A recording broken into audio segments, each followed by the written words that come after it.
Hello, আমি সোমা। আমার channel Soma's happy কর্নারে তোমাদের সবাইকে স্বাগত। আজকে আমি একটা স্পেশাল ক্লে জুয়েলারি তোমাদের সাথে শেয়ার করছি। তো চলো ভিডিওটা দেখো আর এনজয় করো। যদি ভালো লাগে তাহলে কিন্তু অবশ্যই লাইক, শেয়ার আর সাবস্ক্রাইব করতে কিন্তু একদম ভুলবে না। সবার প্রথমে আমি মোল্ডেড ক্লে নিয়ে নিয়েছি, রেজিন আর হার্ডনারকে খুব ভালো করে মিক্স করে নিয়েছি। তারপরে একটা বড় যে কোনো ঢাকনা দিয়ে আমি এটাকে রাউন্ড করে কেটে হাফের অর্ধেকের বেশি আমি রেখে বাকিটা কেটে দিয়েছি। এরপরে আরেকটা আমি সার্কেল বানিয়েছি। ছোট সার্কেলটার উপরে আমি ক্লের দড়ির মতন করেছি, সেটাকে আমি খুব ভালো করে রাউন্ড করে আঠা দিয়ে লাগিয়ে নিয়েছি। এরপরে আমার কাছে একটা আইসক্রিমের স্টিক ছিল, সেটাকে আমি হাফ কেটে তার দুই দিকে ক্লে দিয়ে একটু ছুঁচলো করে রেখে দিয়েছি। যেই ডিজাইনটা রয়েছে সেই ডিজাইনটা তোমরা প্রথমে হয়তো দেখে বুঝতে পেরেছো যে ডিজাইনটা কীরকম। এখন আমি সেই ছোট ছোট যে ডিটেলসের কাজগুলো রয়েছে সেগুলো করছি।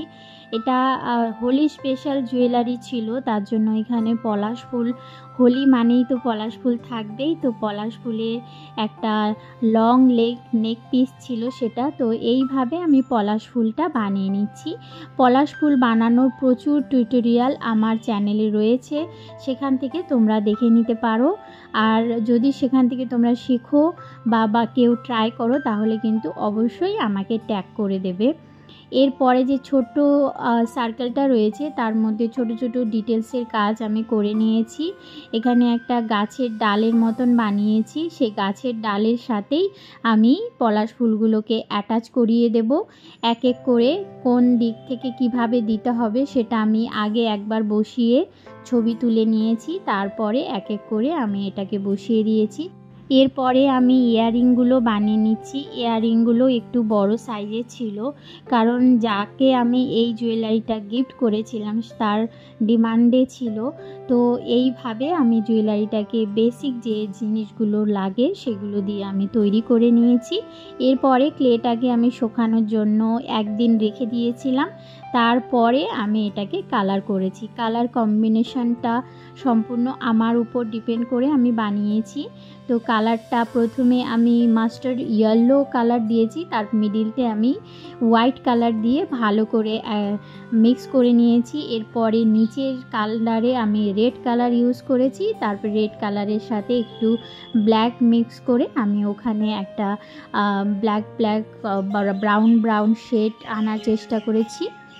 এরপরে আমি পলাশ ফুলগুলো কালার করে নিচ্ছি। পলাশ ফুলগুলো যা যা ডিটেলসের কাজ রয়েছে সেগুলো খুব নিখুঁতভাবে করতে হয়। তো কারণ বেস কালারটা আমার অলরেডি আগেই করে নেওয়া হয়েছিল, তার জন্য পলাশ ফুলে যখন কালারগুলো করছিলাম তখন কিন্তু কালারটা খুব সাবধানে করতে হয়। এরপরে আমি নিচে অনেকগুলো কড়ি ইউজ করেছি, তো সেই কড়িগুলো আমি কিভাবে লাগাচ্ছি সেগুলো আমি ডিটেলস বাই ডিটেলস আমি এখানে দেখিয়ে দিলাম। আমার কাছে হাফ ফাটা কড়ি ছিল না, তো সেগুলো ফুল কড়িগুলোকেই আমি হাফ করে নিয়েছি। আর এখানে উডেন বিডস ইউজ করেছি। নিচের দিকটাতে আমি এই কড়িগুলো বিডসগুলো ভালো করে অ্যাটাচ করে দেব। তো এক এক করে আমি একটার পর একটা লাগিয়ে নিয়েছি। এরপরে লাগিয়ে নেওয়ার পরে আমার যে ক্লেটা রয়েছিল মিক্স করা, সেই ক্লেটা দিয়ে ভালো করে আমি পিছনে যাতে সেই দড়িগুলো বা সুতোগুলো দেখা না যায় সেইভাবেই আমি ওগুলোকে লাগিয়ে নিয়েছি।